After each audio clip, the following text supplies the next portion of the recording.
واصبر وما صبرك إلا بالله ولا تحزن عليهم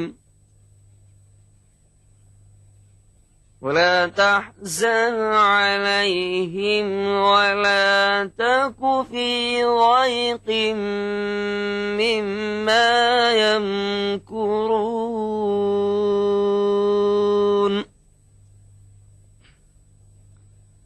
إن الله مع الذين اتقوا والذين هم محسنون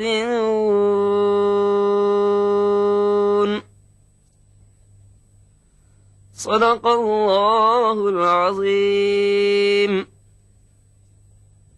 ترجمہ: سورہ نحل سورہ نمبر 16 آیت نمبر 124 تا 128۔ ترجمہ آپ حضرت مولانا ہی کا ہے۔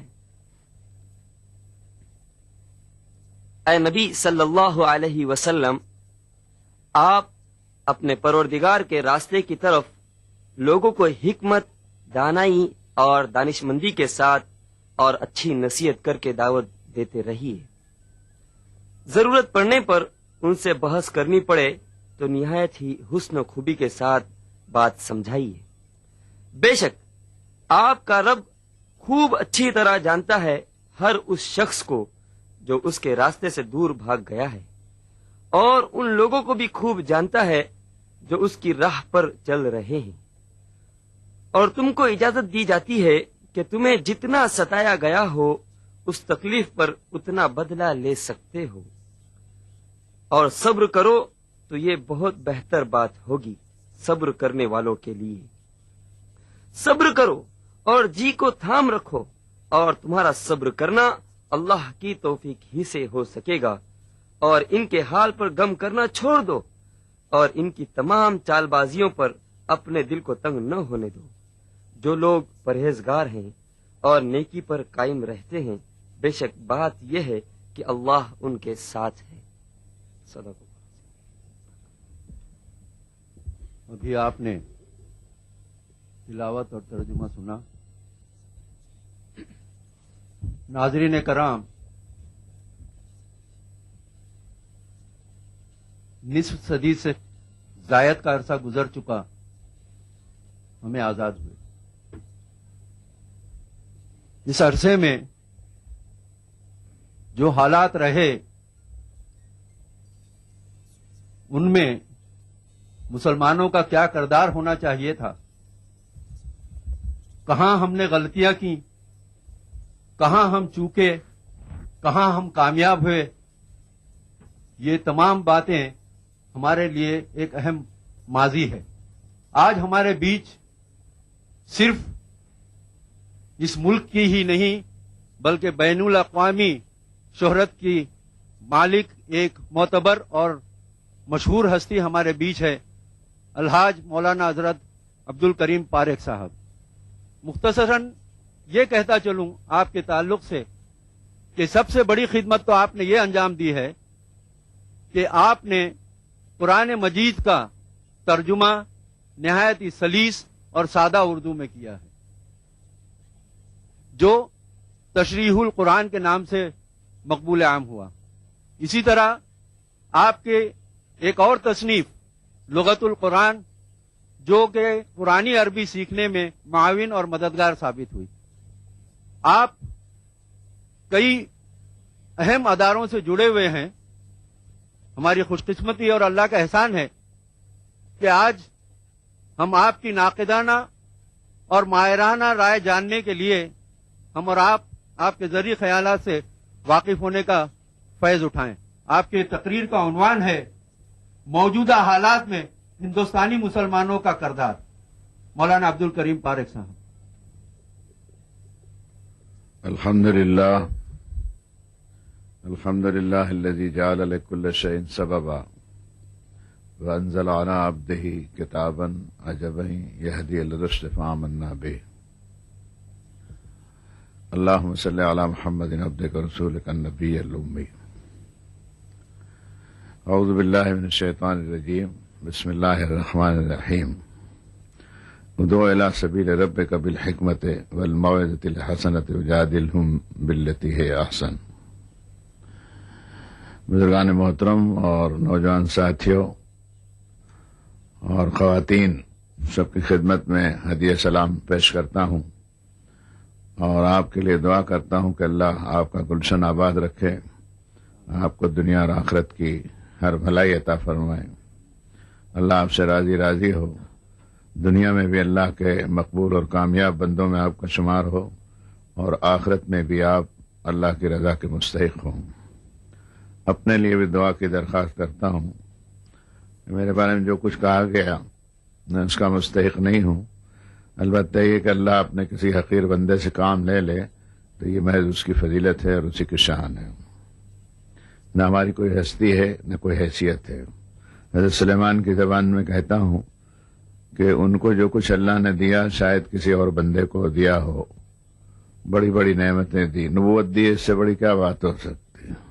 باپ بھی نبی، باپ کو زبور عطا فرمائی، وآتیناہ ملکا عظیما، بڑی شاہانہ سلطنت عطا فرمائی، اور خود حضرت نے دعا بھی کی تھی اپنے لیے، معلوم ہوا کہ اب اولاد سے میری سلطنت نہیں چلے گی، تو پھر دعا ایسی کی کہ شاید کسی نے کی ہو کہ رب ہب لی ملکا لا ینبغی لأحد من بعدی انک انت الوہاب، کہ اللہ پھر اب مجھے ایسی سلطنت دے کہ میرے بعد کسی کے شان بھی نہ ہو۔ یہ بہت بڑی دعا ہے، اور پھر دیا اللہ نے، سمندروں پر قابو دیا، لوہے پر قابو دیا، تانبے اور پیتل کی بھٹیاں وادی جناتوں کو قابو میں کیا، زنجیروں میں باندھ باندھ کے مار مار کے ان کا حلیہ ٹائٹ کر دیا، شیاطین کو بھی جکڑ لیا، پرندوں کے اوپر بھی حکومت کی، ہوائی تخت بھی۔ اب آپ تصور کر سکتے ہیں کہ 5000 سال پہلے کی جو بات ہو اس میں اس شخص کو دیا ہوگا تو اس نے آپے سے باہر ہو جانا چاہیے، لیکن نہیں ہوئے۔ لیکن ایک بات ایسی تھی کہ حضرت سلیمان کو سنبھالنا مشکل پڑ سکتا تھا اپنے آپ کو، وہ یہ تھا کہ ھذا عطاؤنا فامنن وامسک بغیر حساب، یہ قرآن کی آیت ہے۔ اچھا لو سلیمان، یہ ہماری عطا اور بخشش ہے، کسی پر احسان کرو یا مت کرو، ہم تمہارا حساب بھی نہیں لیں گے۔ یہ جس بندے کو کہہ دے تو وہ آپے میں رہے گا، لیکن سمجھ گئے وہ کہ یہ بھی ایک آزمائش ہے، اس لیے انہوں نے دعا کی رب اغفر لی، پروردگارہ مجھے معاف کر دے اور میری بھول چوک اور خطاؤں سے درگزر فرما، اور اوزینی ان اشکر نعمتک التی انعمت علی وعلی والدی، مجھے توفیق دے جو نعمتیں تو نے مجھ پر کی ہیں میں اس کا شکر گزار آخر وقت تک بنا رہوں، اور الحمدللہ الذی فضلنا علی کثیر من عبادہ المؤمنین، ساری تعریف اس اللہ کے لیے ہے جس نے اتنے مومن بندے ہوتے ہوئے انہیں چھوڑ کے ہمارا انتخاب کیا، تو ہماری کیا فضیلت ہے؟ یہ محض اس کی شان کریم ہی ہے۔ عنوان میں مجھے انہوں نے دیا کہ موجودہ حالات میں ہندوستانی مسلمانوں کا اس ملک میں کیا رول ہونا چاہیے، اس لیے بہت ہی سوجھ بوجھ کے ساتھ ہم نے اس عنوان پر بات کرنی ہے۔ میں اپنے رب سے دعا کرتا ہوں کہ تو ہی انسان کا پیدا کرنے والا ہے، الرحمن علم القرآن خلق الانسان علمہ البیان، قرآن بھی تو نے اتارا، زبان بھی ہونٹ بھی تو نے دیے، اور علم تو ہی دے سکتا اور کسی کے ہاتھ میں کچھ ہے نہیں۔ حدیث شریف میں اسی بات کو کہا گیا کہ فاعلم اللہ فاعل الحقیقت الا اللہ، اس بات کو اپنے علم میں بٹھا لو کہ فاعل حقیقی اللہ کے سوا کوئی ہے ہی نہیں۔ اس پر اللہ کی کبریائی اور اس کے نبی پاک حضرت محمد صلی اللہ علیہ وسلم پر درود السلام کے ہدیے کے بعد پیش کرتا ہوں کہ اسی آیت کا سہارا لوں گا میں جو قاری صاحب محترم نے تلاوت فرمائی۔ دیکھیے، اس ملک میں آپ تھے نہیں، چھوٹے سے قافلے آپ کے باہر سے آئے تھے۔ یہ بڑا پراچین ملک ہے، سنسکرتی کے لحاظ سے بھی اور قدامت کے لحاظ سے بھی۔ یہاں انبیاء اور مرسلین آئے ہوں گے اس کا کوئی پتہ ہمیں چل نہیں سکا۔ البتہ ہم اتنا کہہ سکتے ہیں بولے کل امت الرسول، ہر امت کے لیے ہم نے رسول بھیجا، یہاں کوئی رسول نہیں آیا ہوگا ایسا نہیں ہو سکتا۔ ایک جگہ تو یہ فرمایا کہ بلو شینا لباسنا فی کل قریۃ نذیرا، کہ محمد صلی اللہ علیہ وسلم اگر ہم چاہتے تو ایک ایک بستی میں ہر بستی کا ایک ایک رسول کھڑا کر دیتے، لیکن ایسا ہم نے نہیں کیا. تاہم اتنا ضرور کیا کہ ام من قریۃ الا خلا فیہا نذیر، کوئی بستی ایسی نہیں ہے جہاں سے نذیر کا یعنی اللہ کے نام نوٹس جاری کرنے والے کا گزر نہ ہوا ہوگا. ایسا نہیں. اب یہ کہ نزول قرآن کے پہلے اس بستی کا وجود میں آنا ضروری ہے. مثلا یہ بمبئی آپ لے لیجیے، بڑا قدیم شہر نہیں ہے. ایمان والوں کے قافلے، صحابیوں کے صحابی یعنی جن کو ہم تابعین کہتے ہیں، ان کا ایک جتھا آیا تھا، 5 7 10 آدمی تھے. وہ جمنا کے کنارے اترے، وہ ایک ٹوٹی پھوٹی کشتی میں، اور اس دھرتی پر انہوں نے اپنے مالک کے سامنے سر جھکایا. وہ دھرتی کی پوجا جو ہے اس کے انکاری تھے. وہ اللہ کے سوا کسی غیر کی بندگی سے ان کی فطرت ابا کرتی تھی، انکار کرتی تھی. انہوں نے اس ملک کا جائزہ لیا کہ یہاں کون رہتے ہیں، کیا رہتے ہیں، کیسے رہتے ہیں. کچھ ایک آدھ کشتی کوئی تھوڑی سی بڑی تھی. وہ یہاں مما دیوی نام کا ایک چھوٹا سا گاؤں تھا، جو مچھیارے جہاں 20 25 مچھیارے رہتے تھے اور مچھلیاں پکڑتے تھے. یہ اتنا بڑا شہر نہیں تھا. تو ظاہر بات ہے کہ اس شہر کا اور گاؤں کا ہونا بھی تو ضروری ہے نا. جب گاؤں ہی نہیں تھا تو کسی رسول کے نبی کے آنے کی بشارت کے تو کوئی معنی نہیں ہوئے. اسی طرح ایک بڑی کشتی کالی کٹ کے کنارے آئی. وہ کچھ سائز میں بڑی تھی اور 40 50 آدمی ہوں گے. کل تخمینہ ملا کر کے میں نے شنکراچار سے بات کرتے وقت بات کہی تھی، اس میں نے عرض کیا تھا کہ 165 سے زیادہ آدمی نہیں آئے. 165 آدمیوں میں اتنی طاقت ہو سکتی ہے کہ اتنے بڑے ملک کی تہذیب و تمدن اور اس کی وچار دھارا اور اس کا عقیدہ اور اس کے سوچنے کے طریقے کو بدل ڈالے. لیکن یہ جناب محمد رسول اللہ صلی اللہ علیہ وسلم کی تعلیم کا فیض تھا کہ وہ برابر کامیاب ہوئے. بادشاہ ہوئے نہیں ہوئے میں اس جھگڑے میں پڑنا نہیں چاہتا، لیکن جو داعیان حق تھے، جن کو کوئی لینا دینا نہیں تھا، سلطنتوں سے بھی کوئی لینا دینا نہیں تھا، ملے گی تو کریں گے، نہیں ملے گی تو فرضیات میں سے تو ہے نہیں. وہ ہم سے سنبھلے گی تو سنبھالیں گے، نہیں سنبھلیں گے تو ہمیں ضرورت بھی نہیں ہے اس کو. ہماری زبان اور ہمارے پاس میں اللہ کی دعوت ہے اور اللہ کی نصرت ہے، تو پھر بغیر سلطنت کے کیا، بغیر وسائل کے بھی ہم اپنا کام کر لیں گے. اور انہوں نے الحمدللہ کیا. آپ انہی داعیان حق کی اولاد ہیں اور اسے قبول کیجئے کہ یہاں کا ہندو جنتنتر جو تھا، آبادی تھی، اس کے ہم پتر ہیں. ایک مرتبہ پرسنل لا کے بارے میں پرائم منسٹر سے ملنے کے لیے مولانا نے کہا تھا کہ تم بات کرو ان سے اور یہ انہیں امور پر ان سے. انہوں نے میری بات سنی بھی اور الحمدللہ کیا بھی. وہ سمجھے بھی وہ کہ بھئی ہم کیا کہنا چاہتے ہیں. تو آج کی تقریر میں کوئی دھواں دھار تقریر اور دھارا پرواہ پروچن نہیں کروں گا، کیونکہ آپ نے عنوان ہی ایسا دیا کہ موجودہ حالات میں ہندوستانی مسلمانوں کا اس ملک میں رول کیا ہونا چاہیے. تو خاندان والی بات ہوئی نہیں ہے، جلسے سے جلوس کی تو بات نہیں ہوئی. اس خاندان کو رکھنا ہے تو کیسے رکھنا ہے، یہ کیسے رہ سکتا ہے عزت اور سرفرازی کے ساتھ اور اللہ کی مدد کے ساتھ. تو بات کچھ ایسی ہو رہی تھی کہ انہوں نے ایک شنگیری کے مہاراج سے ملنے کے لیے مجھ سے کہا. وہ ان کی انبن بڑی چلی آ رہی تھی آپس میں، جیسے ہمارے یہاں علماء کی انبن ہوتی ہے نا، تو وہ کچھ دودھ کے دھلے ہوئے تھوڑے ہی ہیں. 2-2 ہزار سال سے ان کی انبن تھی. تو پرائم منسٹر نے مجھ سے کہا کہ مولانا آپ شنگیری کے مہاراج سے مل لینا. آپ نے میری ملاقات ان سے نہیں تھی، بلکہ نام وام سنا ہو تو نہیں کہہ سکتا، اس لیے کہ میں اس ہندو فلسفی کو اور فن کو اور زبان کو جانتا ہوں. یہ اللہ کا شکر ہے. میں جب گیا تو ہم نے دیکھا کہ ہزاروں کی تعداد میں لوگ سجدے میں پڑے ہوئے ان کے ساتھ نیم برہنا. تو ہم انتظار کر رہے تھے کہ اب یہاں بیٹھے کہاں اور بات کس سے کریں، لیکن ان کی ہماری نظر ہم پر نظر پڑی تو انہوں نے ہال خالی کرایا اور مجھے بلایا. میرے ساتھ ایک ساتھی بھی تھے آپ کے پونا کے، یعنی چشتی صاحب، جس کو سنا بھی ہوگا آپ نے. ہم جب گئے تو ہم نے ابھیوادن کیا ان کو، لیکن کوئی سلام کا جواب نہیں دیا، کچھ نہیں. کہنے لگے آپ ہی عبد الکریم پارک ہیں؟ بولے. میں نے کہا جی ہاں. کیا بات کرتا ہے، کون سا قرآن پڑھتا ہے، قتل کرتا ہے لوگوں کو، کلمہ پڑھے گا تو زندہ چھوڑے گا نہیں تو کاٹ ڈالے گا، یہ تمہارا مذہب ہے. اور ایسا بولنے لگے کہ مجھے ایسا لگا کہ اللہ میری مدد فرما، اس کو قابو میں کیسے کر سکتے ہیں. یہ ذہن ہے ان کا جو گدی نشین ہے. اب آپ بتائیے کہ آپ کو کتنا فکر مند ہونا چاہیے. تو میں سورہ فلق اور سورہ ناس پڑھ کے دم کر رہا تھا ان کو برابر، اور اللہ کی مدد میں مانگنے میں مشغول تھا. ہوتے ہوتے ذرا سا ان کے منہ میں سے تھوڑی آواز دھیمی پڑی. تو میں نے کہا مہاراج کس سے بات کر رہے ہیں آپ؟ تو بولے میرا نام لیا، کہنے گئے ان سے. میں نے کہا نہیں، آپ اپنے بیٹے سے بات کر رہے ہیں، میں تو آپ کا پتر ہوں. میرے پہ کس نے تلوار چلائی ایمان قبول کرنے کے لیے، اور کس نے بلاد دھرم پریورتن کیا؟ تو ان کا چہرہ ہی پھک ہو گیا ایک دم. میں کسی کو کہوں کہ ابا جان میں تو آپ کا بیٹا ہوں، پھر مجھے لگا کہ میرے قابو میں آئے، تو میں نے دھیرے سے ان سے کہا کہ آپ نے قرآن مجید پڑھا ہے؟ تو کہنے لگا نہیں. میں نے کہا بڑی مشکل یہ ہے کہ کس طرح بات ہو.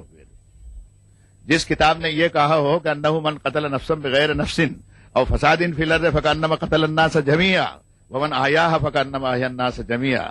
دنیا کے انسانوں اس بات کو سن لو، قرآن مجید میں سن لو نہ سنیو. پہلے بھی ہم نے ہر زمانے کے اندر یہ بات کہی تھی، اب محمد رسول اللہ صلی اللہ علیہ وسلم کے ختم نبوت کے موقع پر اس کو آخری طور پر دہراتے ہیں. انسانیت و مانوتا اس کو سن لے کہ جس کسی نے ایک انسان کو قتل کر دیا، اس نے پوری انسانیت کو قتل کر ڈالا. انسان کی اتنی عزت ہے. اس نے کہا بلاد دھرم پریورتن، اس نے کہا نہیں، لا اکراہ فی الدین، دین میں کوئی زبردستی نہیں. ومن شاء فلیؤمن ومن شاء فلیکفر، جس کا جی چاہے ایمان کو قبول کرے، جس کا جی چاہے کوئی راستہ اختیار. انسان کو اس دنیا میں اللہ تعالیٰ نے آزادی دے کر امتحان کی مندل میں ڈالا ہے، اور اسی بات کو اس نے اپنی زبان میں کہا کہ لقد خلقنا الانسان فی کبد، کہ انسان کو ہم نے وجود کا جامہ پہنا کر الجھن میں ڈالا ہے، اور امتحان کے ککش میں اس کو کمرے میں آزادی دے دی ہے. پرچہ بھر لے. وہ جس پرچہ بھرنے میں ہتھیار چلانے والے ہم کون ہوتے ہیں؟ کیا حق ہے ہم کو؟ وہ مہاراج تھوڑے ٹھنڈے پڑے، وہ تھوڑے ٹھنڈے پڑے. جب میں نے کہا کہ ایک بہت عامیانہ بات ہے، شاید آپ کو پسند آئے، لیکن یہ کہی میں نے کہ کوئی لڑکا بھاگ جاتا ہے تو ماں باپ اخبار میں دیتے ہیں کہ بھئی ہمارا لڑکا چلا گیا ہے، کوئی ملے تو ہم 50,000 روپیہ اس کو انعام دیں گے، اور لڑکے کو بھی کہتے ہیں کہ کوئی تم کو کچھ نہیں کہے گا اور تمہاری ماں رو رہی ہے. ایسا آپ نے اخباروں میں دیکھا ہوگا. میں دیکھتے رہتا ہوں، مراٹھی ہندی میں انگریزی میں آتے رہتے ہیں. میں نے کہا مہاراج آپ نے کبھی پیپر میں دیا 50,000 تو کیا 5 پیسے بھی انعام کا اعلان کیا کہ آپ نے کہ عبد الکریم بھاگ گیا ہے مذہب چھوڑ کر کے اور دوسرا مذہب اختیار کیا، تو کبھی آپ نے پوچھا؟ دھنیہ ہے دھنیہ کر کے انہوں نے ہاتھ رو. مجھے لگا کہ قابو میں وہ آئے. میں نے انہیں قرآن شریف پڑھنے کے لیے دیا ہندی کا. اس وقت میرا اپنا ترجمہ نہیں ہوا تھا. اسی چیز نے مجھے مجبور کیا کہ سادہ ہندی زبان میں ترجمہ کرنا چاہیے جس سے اگلا سمجھ سکے. آپ بہت بڑے عالم ہو لیکن اگلا آپ کی بات کو سمجھتا نہیں ہے تو فائدہ کیا؟ آپ کے بڑے ہونے سے بھی کوئی فائدہ نہیں. قرآن نے کہا کہ وَقُلْ لَهُمْ فِي أَنفُسِهِمْ قَوْلًا بَلِيغًا، کہ محمد صلی اللہ علیہ وسلم آپ ان سے بات ایسی کرو کہ ان کے جی پر اثر ڈالے. قبول کرنا نہیں کرنا پھر یہ اس کی مرضی ہے اور ہماری مشیت ہے. ہم اور نپٹ لیں گے. ذرنی ومن خلقت وحیدا، چھوڑ دے میرا اور شخص کا معاملہ کہ میں نے اکیلا پیدا کیا ہے اس کو، اور اکیلا میں نپٹ لوں گا. نپٹنے کے لیے تمہاری ضرورت نہیں ہے. تمہاری ضرورت اس لیے پڑی کہ علیک البلاغ وعلینا الحساب. تمہارا کام یہ ہے کہ تم اس بات کو پہنچا دو، ان تک حساب لینا میرا کام. اس سے مختصر کی تمہید کے بعد یہ عرض کرتا ہوں، یہ بیچ میں برسبیل تذکرہ یہ بات آ گئی. جو بات آپ سے کہنا چاہتا ہوں وہ آپ ہی کا عنوان ہے کہ اس ملک کے اندر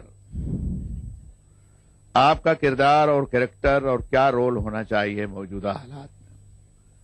حالات تو بدلتے رہتے ہیں نا. قرآن مجید نے کہا کہ تلک الایام نداولها بین الناس، یہ ایام لوگوں کے درمیان میں بدلتے رہتے ہیں. کبھی سختی ہے، نرمی ہے، سردی ہے، گرمی ہے، کبھی مال ہے، دولت ہے، بھوکمری ہے، کبھی امتحان ہے، کبھی کہیں دار و رسن ہے، کہیں سزائے موت بھی ہے، کہیں پیسے ہی پیسے ہیں، کبھی کرسیاں ہیں اور حاکمیت بھی دی، اور کہیں اٹھا کر کے رستے پر چلتا بھی کر دیا. میں آپ سے دل کو دکھانے والی ایک بات کہنے پہ مجبور ہوں. 1200 برس سلطنت کی ہے آپ نے. یہ کہنے میں کوئی حرج نہیں. 1200 سال. اور اس قرآن مجید سے جس کو ایک ایک انسانوں تک پہنچانا آپ پر واجب لازم نہیں بلکہ فرض تھا، آپ ناکام ہوئے اس کو پہنچانے. یہ تو اسلام کی اتنی بڑی تعداد ہے، یہ ان بزرگوں کی کوششوں کی وجہ سے یہ اللہ کے کسی فیصلے کے تحت ہو گئی. لیکن موجودہ دور کے اندر اب ہم پچھلے جو اپنے معاملات ہیں اس پر جرح نہ کرتے ہوئے کہ موجودہ حالات میں ہم کو کیا کرنا چاہیے. سب سے پہلی اگر کسی چیز کی ضرورت ہے تو اس میں 2-3 باتیں دھیان میں رکھنے کی. اس ملک میں ساری دنیا کے مذاہب کے ڈیرے پڑے ہوئے. دنیا کا کوئی مذہب ایسا نہیں، چاہے وہ آسمانی ہو یا غیر آسمانی ہو، یا لوگوں کا بنایا ہوا ہو، یا تازہ دم ہو یا پرانا کھوکھلا ہو گیا ہو. اللہ نے بھیجا ہو اور لوگ اس کو بھلا بیٹھے ہوں. کتاب آئی ہو اور کتاب کا نام بھی بھول گئے. پیغمبر آئے، پیغمبر کا بھی پتہ نہیں. پیغمبر خدا بنا لیا گیا ہو. اب تو بات بگڑ گئی نا انسانیت کی. اس بگڑے ہوئے ماحول میں موجودہ سیاسی دور میں ہم گزر رہے ہیں، اور 150 کے اوپر سلطنتیں آپ کی زمین پر اور بھی ہیں۔ میری بات کو اس میں کسی واز اور جوشیلا مجاہدانہ بات کرنے والا اس طرح نہ سنیے۔ قرآن مجید کا ایک طالب علم اپنا سبق دہراتا، سیدنا موسیٰ علیہ الصلوۃ والسلام کے کام کرنے کے حالات جو تھے وہ الگ تھے، داؤد و سلیمان کے لیے الگ تھے۔ مسیح ابن مریم کو اللہ نے انجیل عطا فرمائی نزول قرآن کے 600 برس پہلے، وہ حالات دوسرے تھے۔ کہیں بیٹھ کے کام ہی نہیں کر سکتے تھے آپ، کہیں بیٹھ کے کام ہی نہیں کر سکتے تھے، کہیں دفتر نہیں لگا سکتے تھے، کوئی سلطنت قائم نہیں۔ چلتے پھرتے انہوں نے پچھلی آسمانی کتابوں کے حوالے دیے، انجیل جو اللہ تعالیٰ نے ان پر نازل فرمائی اس کو بیان کرتے رہتے۔ وجعلنا فی قلوب الذین اتبعوا رأفۃ ورحمۃ ورہبانیۃ ابتدعوها ما كتبنا علیہم الا ابتغاء رضوان اللہ، کہ انجیل جس میں ہم نے رحمت اور کرونا اور دیا بھر دی تھی، بندگی کے طریقے بتائے تھے، لیکن انجیل والوں نے انجیل کو لے کر اس کو کچھ کا کچھ کر دیا۔ انہوں نے گوشہ گیری اور سنیاس اور ترک دنیا اور فقیری اور یہ اختیار کی، اور دین جو ہے وہ پھر راکھ کے ڈھیر میں آ گیا۔ لیکن دو باتیں رہ گئی، اس کے اوپر راکھ کا کوئی اثر نہیں ہونا پڑا۔ ایک بات اس میں یہ تھی کہ پرانی آسمانی کتابوں کا مصدقا لما بین یدی من التورات، کہ مجھ سے پہلے تورات تو دوسری کتاب میں آئی ہے اس کو میں بے نقاب کروں گا، اور دوسرا ہے کہ مبشرم برسول یاتی من بعد اسمہ احمد، اللہم صلی علی محمد، میرے بعد ایک آخری نبی حضرت محمد صلی اللہ علیہ وسلم آنے والے ہیں جن کا نام احمد ہوگا، ان کی بشارت دینے کے لیے آؤں۔ یہ دو باتیں دب نہیں سکی، لیکن ان کی بھی شخصیت کو، ان کی والدہ کو خدا کی بیوی قرار دیا، ان کو خدا کا بیٹا بنا دیا، اور ایک کے تین بنائے انہوں نے۔ قرآن نے کہا وَلَا تَقُولُوا ثَلَاثَةً، تین مت کہو۔ تو مجھے بتائیے اب دنیا کہاں جائے گی؟ یہ تو اس وقت توحید کی بات دنیا میں ہو رہی ہے، ایکیشورآباد کی بات ہو رہی ہے۔ سائنس اور ٹیکنالوجی کے دور میں ستارے، سیارے، ان کی چالیں، زمین اور اس کی گردش، ہوا اور پانی اور بادل اور انسان کی پیدائش اور موت، اور رات اور دن کا آنا جانا، اور چاند اور سورج کی پریکرما، اور اس کی دوری اور اس کے کیسے ایسے فلاں اور سمندر، اور یہ وہ سب ہو ہی رہا ہے۔ یعنی انسان ایسی کھوج میں پڑ گیا، اب وہ مذہب چل نہیں سکے گا جس کے اندر آڈمبر ہو، رسمیں ہوں، وہ چل نہیں سکے گا۔ یہ دور آ گیا ہے۔ 500 برس پہلے وہ چل سکتے تھے، اس لیے انسان کی عقل اتنی نہیں تھی۔ مثلا ایک ہلکی سی مثال دیتا ہوں کہ مصر والے آج تو ہمارے ہی ہیں، لیکن ایک زمانے میں وہ کچھ دوسرے تھے۔ ان کا یہ عقیدہ تھا کہ زمین جو ہے وہ کھیکڑے کی پشت پر ہے، اور کھیکڑا ذرا سا یوں یوں کرتا ہے تو زلزلہ آتا ہے، یہ ان کا عقیدہ تھا۔ جس ملک میں ہم رہتے ہیں وہاں بھی یہ عقیدہ تھا اسی طرح کا، کہ چار پائے کے سینگ کے اوپر ہے، اور ذرا سا وہ سینگ ہلاتا ہے تو دھرتی کمپ ہوتا ہے۔ قرآن آیا، اس نے ادھیڑ دیا دونوں کو نہیں، بیسیوں کو ادھیڑ دیا۔ اس نے کہا کلن فی فلک یسبحون، ہر ایک اپنے دائرے میں تیر رہا۔ امن جعل الارض قرارا، کس نے زمین کو جائے قرار بنا؟ یہ چکر مارتی ہوئی اور پھرتی ہوئی اپنے مدار پر اور محور پر یہ دھرتی گھومتی ہے۔ حتیٰ کہ قرآن مجید نے وہ بات کہی جو کوئی نہیں کہہ سکتا، آج یہ بھی نہیں پہنچے ہیں، بس سمائے ذاتی رج فرمایا، اس آسمان کو بطور شہادت اور قسم کے ہم پیش کرتے ہیں جو چکر مارتے رہتا ہے۔ حضرت شاہ صاحب کا ترجمہ ہے 250 سال پہلے کا، تو معلوم تھا کہ آسمان میں بھی ٹھہراؤ نہیں۔ تو جس کتاب نے عقیدوں کو بدل ڈالا اور اس کو کھرچ ڈالا، وہ آپ اس کے وارث تھے، اور اسی کتاب کی وراثت میں یہاں کی سلطنت اللہ نے دی تھی، آپ کوئی قوم نہیں تھے۔ اس لیے موجودہ دور میں اپنی اس حیثیت کو کہ کنتم خیر امت اخرجت للناس کی آپ کی حیثیت ہے کہ انسانوں کی ہدایت کے لیے آپ کھڑے کیے گئے۔